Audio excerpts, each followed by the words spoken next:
நீங்கள் இணைந்திருப்பது ஜெஃப்னாப்படியனின் காலை நேர பிரதான செய்திகளுடன். முதலில் தலைப்புச் செய்திகள். பெக்கோ சமனின் கைபேசியில் நாமல் சார். கைப்பற்றப்பட்டுள்ள ஆயிரக்கணக்கான ஆயுதங்கள், பாதுகாப்பு அமைச்சர் வெளியிட்ட தகவல். தேசிய மக்கள் சக்தியில் ஈஸ்டர் தாக்குதல் குற்றவாளி, ஆளும் தரப்பின் விளக்கம். ஹெகல்பத்ர பத்மேவின் உயிருக்கு அச்சுறுத்தல், தாயார் மனு தாக்கல். சுரீதரனுக்கு எதிராக நாடாளுமன்றில் முறைப்பாடு, எதிர்க்கட்சி எம்பி அதிரடி. வெள்ளை கொடியுடன் சரணடைந்தவர்களை படுகொலை செய்த சவேந்திர சில்வாவின் உத்தரவு. இசாராவை போல ஈஸ்டர் தாக்குதல் கொலையாளிகளை தப்பிக்க வைத்த ஆனந்தன். வடக்கில் முழுவீச்சுடன் போதைப் பொருளை பரப்பும் இராணுவம், கொந்தளித்த கஜேந்திரகுமார் எம்பி.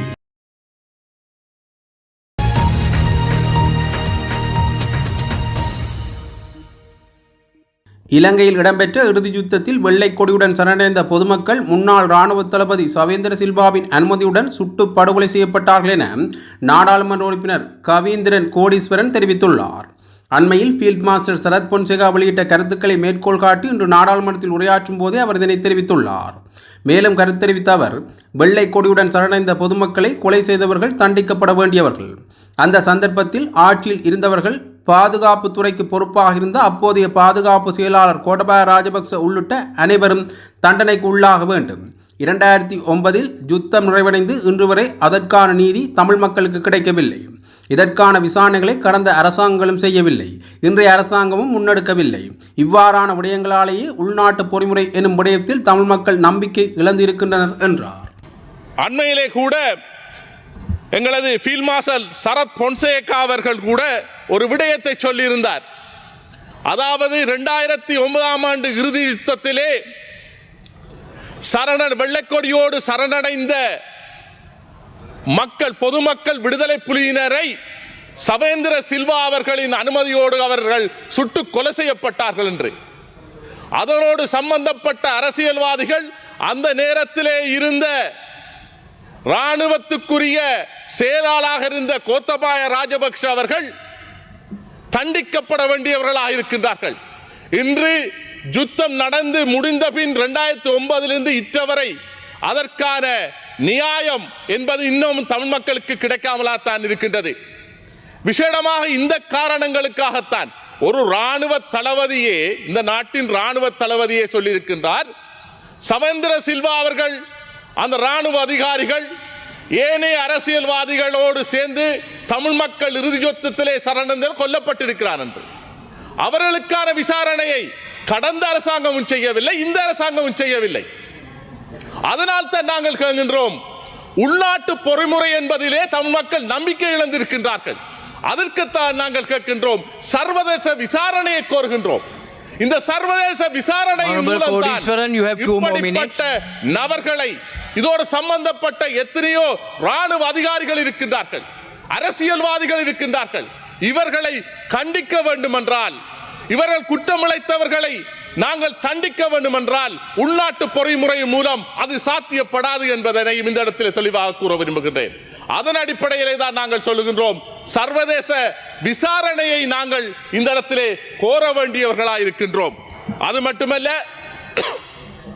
விசேடமாக நடந்த ஈஸ்டர் குண்டு தாக்குதல், இந்த அரசு வருகின்ற பொழுது இந்த அரசு சொன்னது, ஈஸ்டர் குண்டு தாக்குதலோடு சம்பந்தப்பட்டவர்களை கைது செய்வோம், அவர்களை பிடித்து உள்ளுக்குள்ளே போடுவோம் என்று சொன்னது. ஆனால் இற்றவரை அதற்கான அந்த நியாயம், அந்த மக்கள் இழந்த உயிருக்கு இழப்புக்கு இந்த நியாயம் இல்லாமல் இருக்கின்றது. ஏனென்றால் அது சம்பந்தப்பட்டவர்கள் சில இராணுவ அதிகாரிகள் இருக்கின்றார்கள், அரசியல்வாதிகள் இருக்கின்றார்கள். அவர்களை தண்டித்தால் இந்த நாடு பிரளயம் அடையும் என்ற பயம் இந்த அரசுக்கு இருக்கின்றது. ஆகவே இந்த அரசு சரியாக செயற்பட வேண்டும் என்றால், இந்த அரசு சரியான குற்றவாளிகளை தண்டிக்க வேண்டும் என்றால் இந்த அரசு அதற்கு கவனம் எடுக்க வேண்டும். அதன் அடிப்படையிலே இந்த அரசு இதனை செய்யும் என்றால், கடந்த கால அரசு எப்படி மற்ற அரசுகள் இருந்ததோ அதே போலதான் இந்த அரசையும் நாங்கள் கணக்கிடுவோம். ஆகவே இந்த அரசு அதற்கான நியாயமான தண்டனை உரியவர்களுக்கு கொடுக்க வேண்டும் என்று இந்த இடத்திலே கேட்டு விடைபெறுகின்றேன். தேசிய மக்கள் சக்தியின் தேசிய பட்டியலில் இருந்த முகமட் இப்ராஹிம் ஈஸ்டர் தாக்குதலுடன் தொடர்புடைய குற்றவாளி அல்ல என அக்கட்சியின் நாடாளுமன்ற உறுப்பினர் ரோஷான் அக்மீமென தெரிவித்துள்ளார். தனியார் தொலைக்காட்சியில் நடந்த ஒரு நிகழ்ச்சியில் கலந்து கொண்டு கருத்து வெளியிடும் போதே அவர் மேற்கண்டவாறு குறிப்பிட்டுள்ளார். முகமட் இப்ராஹிமின் 2 மகன்கள் மீது ஈஸ்டர் தாக்குதல் தொடர்பில் குற்றச்சாட்டு இருந்தாலும் அவர் ஒரு குற்றவாளி அல்ல என அவர் இதன்போது சுட்டிக்காட்டியுள்ளார். இதனாலேயே அரசாங்கம் அவர் மீது எந்த ஒரு நடவடிக்கையும் எடுக்கவில்லை என அவர் தெரிவித்துள்ளார். அத்துடன் குற்றவாளி ஆளும் தரப்பில் இருந்தாலும் அவர் மீது நடவடிக்கை எடுக்க அரசாங்கம் தயங்காது எனவும் அவர் கூறியுள்ளார். 2025ஆம் ஆண்டில் மட்டும் சுமார் 1947 ஆயுதங்கள் கைப்பற்றப்பட்டுள்ளதாக பொது பாதுகாப்பு அமைச்சர் ஆனந்த விஜயபால தெரிவித்துள்ளார். போதைப்பொருள் மற்றும் பாதாள உலக வலையமைப்புகளின் முக்கிய பகுதியாக ஆயுதங்கள் இருப்பதாக அமைச்சர் கூறினார். மேலும் சில பாதாள உலக கும்பல்கள் இன்னும் ஆயுதங்களை வைத்திருப்பதால் நாடு முழுவதும் துப்பாக்கிச் சூட்டு சம்பவங்கள் பதிவாகி வருவதாகவும் அவர் இதன்போது தெரிவித்துள்ளார். முன்னர் ஒரு இராணுவ முகாமிலிருந்து 78 T56 துப்பாக்கிகள் பாதாள உலக கும்பல்களுக்கு வழங்கப்பட்டதாகவும் அவற்றில் 36 துப்பாக்கிகள் ஏற்கனவே அதிகாரிகளால் கைப்பற்றப்பட்டதாகவும் அமைச்சர் விஜயபால கூறினார். எனினும் அரசாங்கம் நாட்டில் பாதாள உலகத்தையும் போதைப்பொருள் அச்சுறுத்தலையும் ஒழிக்கும் என்று குறிப்பிட்ட அவர் இதற்காக ஒரு முறையான திட்டத்தை அறிமுகப்படுத்தியுள்ளதாகவும் குறிப்பிட்டுள்ளார். திட்டமிட்ட குற்றச்செயல்களில் ஈடுபடும் கும்பல்கள் தங்களுக்கு சார்பான ஆட்சி அதிகாரத்தை அமைப்பதற்காக திட்டமிட்டமை அவர்களின் வாக்குமூலங்களில் இருந்து தெரியவந்துள்ளதாக பொது பாதுகாப்பு அமைச்சர் ஆனந்த விஜயபால தெரிவித்துள்ளார். போதைப்பொருள் மற்றும் ஒழுங்கமைக்கப்பட்ட குற்றங்களை ஒழிப்பதற்கான தேசிய திட்டம் மற்றும் சட்ட கட்டமைப்பை வலுப்படுத்தல் பற்றிய ஒத்திவைப்பு விவாதத்தில் உரையாற்றும் போதே அவர் இவ்வாறு குறிப்பிட்டுள்ளார். தொடர்ந்து பேசிய அவர், நாங்கள் ஆட்சிக்கு வரும்போதே பாதாள உலக குழுக்களுக்கு இடமில்லை என அவர்கள் தெரிந்தே வைத்துள்ளனர். திட்டமிடப்பட்ட குற்றச்செயல்களில் ஈடுபடும் கும்பல்களுக்கு தைரியம் வழங்கி போஷித்தவர்கள் கடந்த கால அரசியல்வாதிகள். இவர்கள் தங்களின் அதிகாரத்தை தக்க வைத்துக் கொள்வதற்காக பாதாள உலக குழுக்களை வளர்த்தனர். அவ்வாறான ஒரு நிலைமைக்கு நாம் இன்று இடமளிக்க மாட்டோம். திட்டமிடப்பட்ட குற்றச்செயல்களில் ஈடுபடும் கும்பல்களிடம் விசாரணைகள் நடைபெற்றுக் கொண்டிருக்கின்றன. எதிர்காலத்தில் அதில் சம்பந்தப்பட்டுள்ள அரசியல்வாதிகளின் விவரங்கள் நான் நாடாளுமன்றத்தில் தெரியப்படுத்துவேன். விசேடமாக போதைப்பொருள் விநியோக வலையமைப்பை முடிந்தளவு கட்டுப்படுத்தியுள்ளோம். அதனாலேயே பெரும் தொகை போதைப்பொருட்களை கைப்பற்ற முடிந்துள்ளது என அவர் தெரிவித்துள்ளார். சிறிய எதிர்க்கட்சிகளை பிணைத்துவப்படுத்தும் நாடாளுமன்ற உறுப்பினர் சிவஞானம் ஸ்ரீதரன் நாடாளுமன்ற நடத்தை விதிகள் மற்றும் சிறப்புரிமைகளை மீறியுள்ளதாக நாடாளுமன்ற உறுப்பினர் சாமர சம்பத் தசாநாயக்க குற்றம் சாட்டியுள்ளார். நாடாளுமன்ற அமர்வில் இது தொடர்பான கடிதத்தை சாமர சம்பத் தசாநாயக்க சபாநாயகரிடம் முன்வைத்துள்ளார். அது தொடர்பாக அவருக்கு எதிராக பதிவு செய்யப்பட்ட முறைப்பாடுகளின் விசாரணைகளை தடுக்கும் முயற்சியில் தனிப்பட்ட லாபம் கருதி ஸ்ரீதரன் செயற்பட்டுள்ளதாக சாமர தெரிவித்துள்ளார். ஸ்ரீதரனுக்கு எதிராக முறைப்பாடு அளிக்கப்பட்டுள்ள லஞ்ச ஒழிப்பு ஆணைக்குழுவின் உறுப்பினர்களை நியமிப்பது அரசியலமைப்பு சபையின் பொறுப்பே ஆகும். இந்த நிலையில் அது குறித்த நியமனங்களின் போது தனக்கு எதிராக உள்ள முறைப்பாட்டை அரசியலமைப்பு சபையில் தெரிவிக்காமல் அதற்கான வாக்கை ஸ்ரீதரன் பயன்படுத்தியுள்ளதாக சாமர சம்பத் சுட்டிக்காட்டியுள்ளார். அதன்படி நாடாளுமன்ற உறுப்பினர் ஸ்ரீதரன் தனிப்பட்ட நலன் கருதி செயற்பட்டுள்ளது உறுதியாகியுள்ளதாக அவர் சுட்டிக்காட்டியுள்ளார்.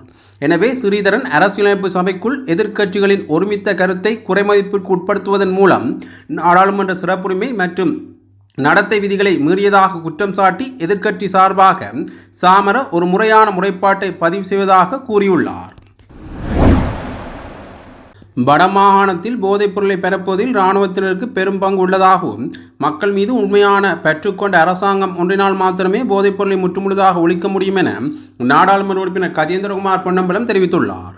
நாடாளுமன்றத்தில் ஆற்றும் போதே அவர் இதனை தெரிவித்துள்ளார். நான் பேசுவதற்கு முன்பதாக பேசின கௌரவ உறுப்பினர் ஒரு ஓய்வு பெற்ற முன்னாள் இராணுவ மேஜர் ஜெனரல் என்று நான் நினைக்கிறேன்.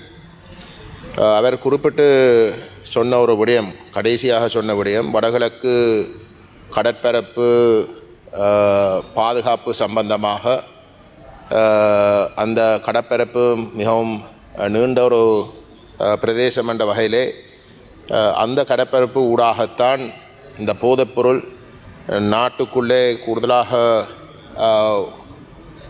உள்ளேறுகின்றது.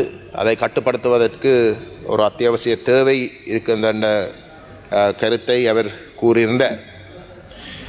உண்மையிலே கௌரவ உறுப்பினர் அவர்களே, நான் முதல் கட்டமாக பாராளுமன்றத்திலே 2001ஆம் ஆண்டில் இருந்து 10ஆம் ஆண்டு வரைக்கும் இந்த பாராளுமன்றத்திலே ஒரு உறுப்பினராக இருந்தான். அப்பொழுது ஒரு சமாதான முயற்சி நடைபெற்றது. தமிழீழ விடுதலை புலிகள் இயக்கத்துக்கும் அண்டையான் அரசாங்கத்துக்கும் இடையிலே ஒரு சமாதான முயற்சி நடைபெற்று போர் நிறுத்த உடன்படிக்கை ஏற்பட்டு அது இறுதியிலே வந்து அரசாங்கத்தால் 2006ஆம் ஆண்டு ஒருதலை பட்சமாக அதிலிருந்து விலகி ஒரு இனப்படுகொலை நோக்கி அந்த போரை நடத்தினவே. ஆனால் அந்த காலப்பகுதியிலே நான் ஒரு உறுப்பினராக இருந்த பொழுது வந்து நான் தமிழீழ விடுதலை புலிகள் இயக்கத்தோடு அவர்களுடைய நிர்வாகத்தோடு கூடுதலாக புழங்கக்கூடிய ஒரு சந்தர்ப்பம் கிடைச்சிருந்தது. அந்த வகையிலே நான் இதில் எவரையும் துன்புறுத்துறதுக்கோ கோவிக்க பண்ணுறதுக்கோ சொல்கிற காரியம் இல்லை. ஆனால் உண்மையிலே வந்து நான் ஒரு பெருமையோடு சொல்லுகின்ற விடயம் என்னென்றால் அண்டையான் காலகட்டத்திலே வந்து வடகிழக்கிலே இந்த போதைப்பொருள் என்றது ஒரு பூஜ்ஜியத்தில் கிட்டத்தட்ட பூஜ்ஜியத்துக்கு வந்திருந்தது. அதுவும் விசேஷமாக தமிழீழ விடுதலை புலிகள் இயக்க கட்டுப்பாட்டு பிரதேசங்களிலே இந்த போதைப்பொருள் பாவனை என்றது வந்து கிட்டத்தட்ட பூஜ்ஜியத்துக்கு இருந்தது.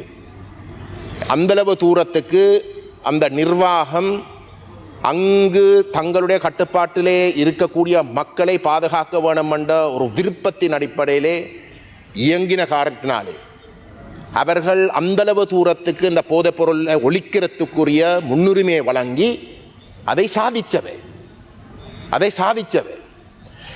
தமிழீழ விடுதலை புலிகள் இயக்கத்துடைய கட்டுப்பாட்டுக்கு அப்பாற்பட்ட அரசாங்க கட்டுப்பாட்டு பிரதேசங்களிலும் கூட வடகிழக்கிலே அரசு கட்டுப்பாட்டு பிரதேசங்களை கூட போதைப்பொருள் அண்டைக்கு மிகவும் குறைந்த அளவுகளே பாவனை அந்த பிரச்சனை வந்து மிகவும் குறைஞ்ச அளவிலே இருந்த. இரண்டால் தமிழீழ விடுதலை புலிகள் இயக்கத்துடைய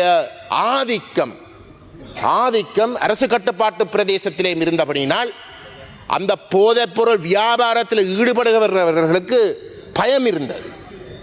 அந்தளவு தூரத்துக்கு அந்த மக்கள் மீது ஒரு விருப்பமும் பாசமும் கொண்ட ஒரு நிர்வாகம் இருக்கின்ற பொழுது தான் உண்மையிலே இவ்வகையான மோசமான சமூகத்தில் வந்து ஒரு புற்றுநோயாக கருதக்கூடிய இந்த பிரச்சனை வந்து தீர்க்கப்படலாம். ஆனால் யதார்த்தம் என்ன? இன்றைக்கு வடகிழக்கிலே இந்த போதைப் பொருளை பரப்புறதிலேயே இராணுவத்துக்கு ஒரு மிகப்பெரிய பங்கு இருக்கின்றது. இந்த போர் முடிவடைந்ததுக்கு பிற்பாடு 2015 வந்து மைத்ரிபால சிறிசேன ஜனாதிபதியின் தலைமையில் வந்து இவ்வகையான ஒரு போதைப் பொருளை ஒழிக்கிறதுக்குரிய ஒரு வேலை திட்டம் நடைபெற்ற பொழுது வடகிழக்கிலே அந்த வேலை திட்டத்தை அமுல்படுத்துவதற்கு அண்டையான் அரசாங்கம் விரும்பின ஒரு சில நாட்களுக்குள்ளே இராணுவம் அவர்களுக்கு புத்திமதி சொன்னது. இங்கு கவுண்டர் இன்சர்ஜென்சி தங்களுடைய வேலை திட்டத்தை முன்னெடுப்பதற்கு வந்து இதை முற்றுமுழுதாக ஒழிக்கிறதை தாங்கள் விரும்பவில்லை என்ற கருத்து சொல்லப்பட்டிருந்தது. 95ஆம் ஆண்டில் இருந்து இராணுவ கட்டுப்பாட்டுக்குள்ளே யாழ்ப்பாணம் சென்றதற்கு பிற்பாடுதான் உண்மையிலே வந்து போதைப் பொருள் பிரச்சனையை வந்து வளர தொடங்கினது. அதுவும் 2009ஆம் ஆண்டுக்கு பிறகு இன்றைக்கு வடகிழக்கு மிக மோசமாக பாதிக்கப்பட்டிருக்கின்ற, குறிப்பாக வடமாகாணம் மிக மோசமாக பாதிக்கப்பட்டிருக்கின்றது. கௌரவ உறுப்பினர் அவர்களே, இன்றைக்கு போதைப்பொருள் வியாபாரத்தில் ஈடுபடுகின்றவர்கள் சமூகத்தால் அடையாளப்படுத்தி அவர்களை துரத்தி அவர்களை பிடிக்கிறதுக்கு செல்கின்ற பொழுது அவர்கள் ஓடி ஒளிகிற இடம் வந்து இராணுவ முகாம்கள். இதுதான் இன்றைய நிலைமை. இன்றைக்கு போலீஸுக்கு போய் போலீஸுக்கு சென்று அங்கு வியாபாரம் செய்கிறவர்கள் தொடர்பாக அங்கே போய் முறைப்பாடு செய்தால் போலீஸ் அவ்வகையான முறைப்பாடுகளை பதிவு செய்யறதுக்கு மறுக்கிறார்கள். இதுதான் உண்மை. இந்த விடயங்கள் யாழ்ப்பாணத்தில் நடைபெறுகின்ற ஒருங்கிணைப்பு குழு கூட்டத்தில் வெளிப்படையாக பேசப்படுகின்ற விடயம். ஆகவே ஒரு பற்று கொண்ட அந்த மக்கள் மீது பற்று கொண்ட ஒரு நிர்வாகம், ஒரு அரசாங்கம் இருந்தால் மட்டும்தான் இவ்வகையான மோசமான செயல்களை தடுக்கலாம். நீங்கள் இந்த போதைப் பொருளை பரப்பினது முதல் கட்டமாக இராணுவத்தை பயன்படுத்தி தமிழீழ விடுதலை புலிகள் இயக்கத்துடைய புரட்சியை தோற்கடிப்பதற்காக நீங்கள் தொடங்கின ஒரு புற்றுநோய் இன்றைக்கு தெற்குக்கும் பரவி இருக்கின்றது.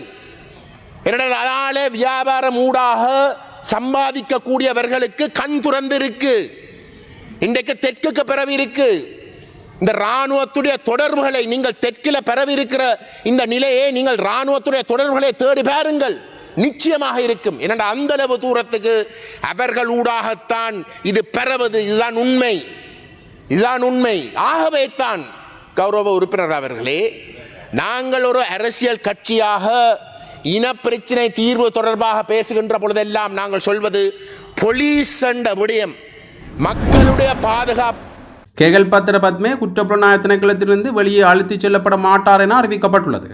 மகனின் உயிருக்கான பாதுகாப்பை உறுதி செய்து குற்றப்புலனாய்வு திணைக்களத்திற்கு வெளியே உள்ள இடங்களுக்கு அழைத்துச் செல்வதை தடுக்கும் உத்தரவை பிறப்பிக்குமாறு கோரி மனுதாரர் நீதிமன்றத்தில் இந்த மனுவை தாக்கல் செய்துள்ளார். கெகல்பத்ர பத்மேவின் தாயார் தாக்கல் செய்த ரிட் மனு மேன்முறையீட்டு நீதிமன்றத்தில் விசாரணைக்கு எடுத்துக் கொள்ளப்பட்ட போது இந்த உத்தரவு பிறப்பிக்கப்பட்டுள்ளது. இதற்கமைய டிசம்பர் 2ஆம் தேதி வரை நீடித்து மேன்முறையீட்டு நீதிமன்றம் இன்று உத்தரவிட்டுள்ளது. பிரதிவாதிகள் சார்பில் ஆஜரான பிரதி சொலிசிஸ்டர் ஜெனரல் வசந்த பெரேரோவின் இணக்கத்துடன் உறுதிமொழி நீடிப்பு செய்யப்பட்டுள்ளது. மேன்முறையீட்டு நீதிமன்றின் தலைமை நீதியரசர் ரோஹந்த அபேசூரிய மற்றும் பிரியந்த பெர்னாண்டோ ஆகியோர் அடங்கிய மேன்முறையீட்டு நீதிமன்ற நீதியரசர்கள் அமர்வு முன் இந்த மனு அழைக்கப்பட்டது. இதன்போது மனுவின் சமர்ப்பணங்களை உறுதிப்படுத்த டிசம்பர் 2ஆம் தேதி மனுவை அழைக்குமாறு அமர்வு உத்தரவிட்டுள்ளது. அப்போது மனுதாரர் சார்பில் முன்னிலையான ஜனாதிபதி சட்டத்தரணி அனுஜ பிரேமரத்ன நீதிமன்றத்தின் முன் சமர்ப்பணங்களை முன்வைத்து தற்போது தடுப்பு காவலில் வைக்கப்பட்டுள்ள கெகல்பத்ர பத்மேவை குற்றப்புலனாய்வு திணைக்களத்திலிருந்து வெளியே உள்ள இடங்களுக்கு அழைத்துச் செல்ல மாட்டோம் என்று பிரதிவாதிகள் நீதிமன்றத்தில் அளித்த முந்தைய உறுதிமொழியை அந்த திகதி வரை நீட்டிக்குமாறு கோரியுள்ளார். இந்த கோரிக்கையை பிரதிவாதிகள் சார்பில் முன்னிலையான பிரதி சொலிசிஸ்டர் ஜெனரல் ஏற்றுக்கொண்டார். அதன்படி அடுத்த நீதிமன்ற திகதி வரை குறித்த உறுதிமொழியை நீடிக்க நீதியரசர்கள் அமர்வு உத்தரவிட்டுள்ளது.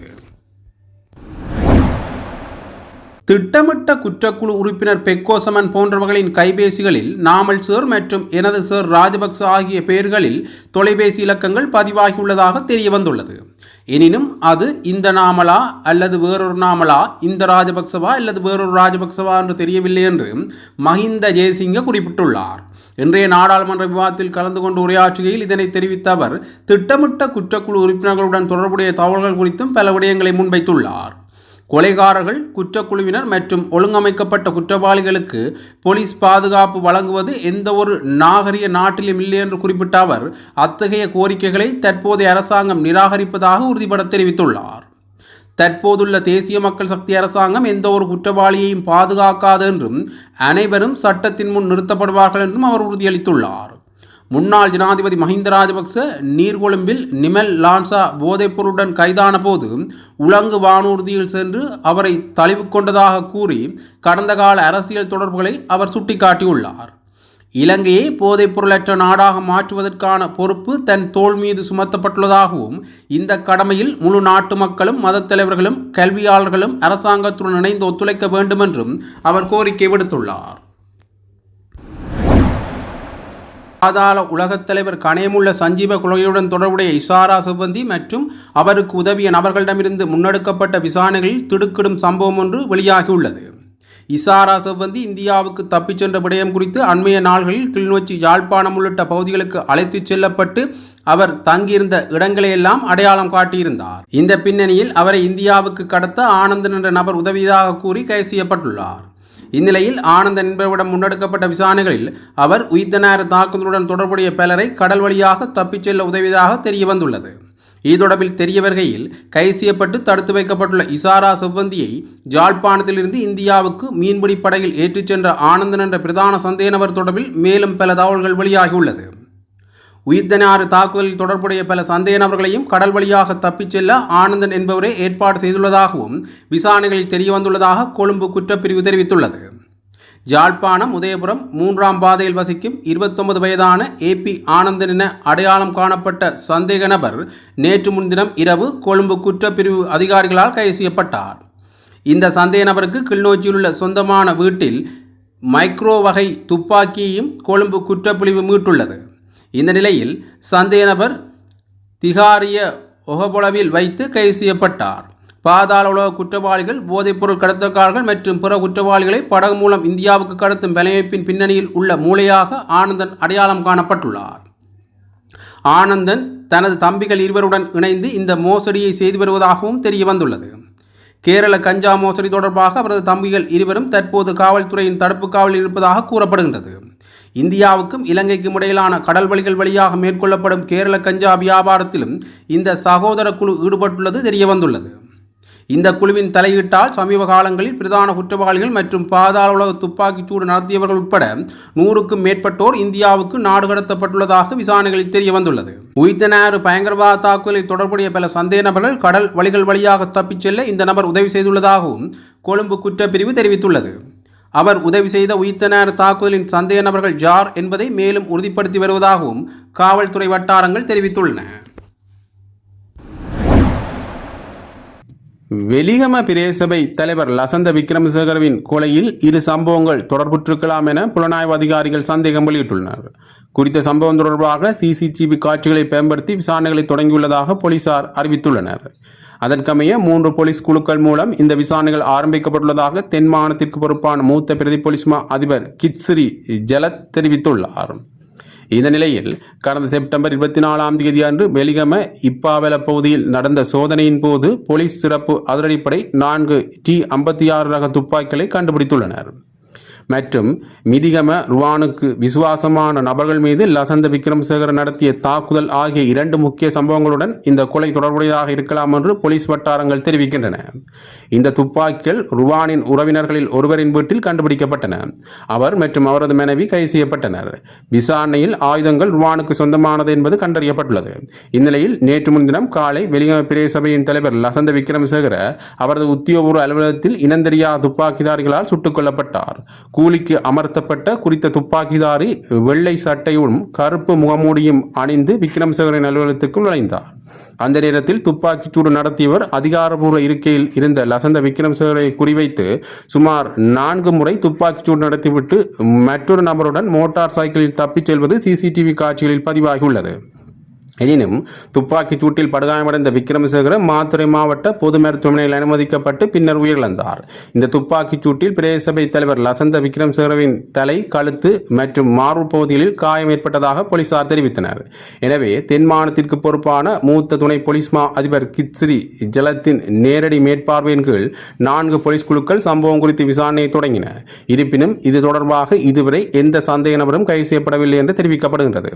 பூசா சிறைச்சாலையில் தடுத்து வைக்க மிதிகம ருவானின் பிரிவினரால் இந்த கொலை நடந்திருக்கலாம் என்று போலீசார் சந்தேகிக்கின்றனர். இதற்கிடையில் தனக்கு எதிராக விடுக்கப்படும் அச்சுறுத்தல்கள் குறித்து உரிய நடவடிக்கைகளை எடுக்குமாறு கோரி லசந்த விக்ரமசேகர ஆகஸ்ட் 29ஆம் தேதி ஜிஜிபிக்கு கடிதம் அனுப்பியதாக தெரிவிக்கப்படுகின்றது. தென் மாகாணத்தைச் சேர்ந்த உள்ளூராட்சி சபை தலைவர்களில் வெலிகம பிரதேசபை தலைவரின் படுகொலை 3வது கொலையாகும் என தெரிவிக்கப்படுகின்றது. கடந்த 2003ஆம் ஆண்டில் கிக்கடுவ நகர சபை தலைவர் காமினி பிந்துவ அவரது அலுவலகத்துக்குள் சுட்டுக் கொல்லப்பட்டார்.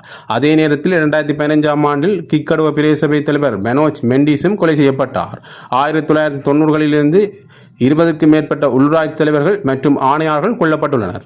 முக்கியமாக பாதாள உலக கும்பலுடனான வன்முறை காரணமாக குறிப்பாக மேற்கு மற்றும் தெற்கு மாகாணங்களில் இந்த படுகொலைகள் மேற்கொள்ளப்பட்டிருப்பதாக தெரிவிக்கப்படுகின்றது. தொடர்ந்தும் செய்திகளை அறிந்து கொள்ள ஜெஃப்னாபுடியின் யூடியூப் தளத்தோடு இணைந்திருங்கள். நன்றி, வணக்கம்.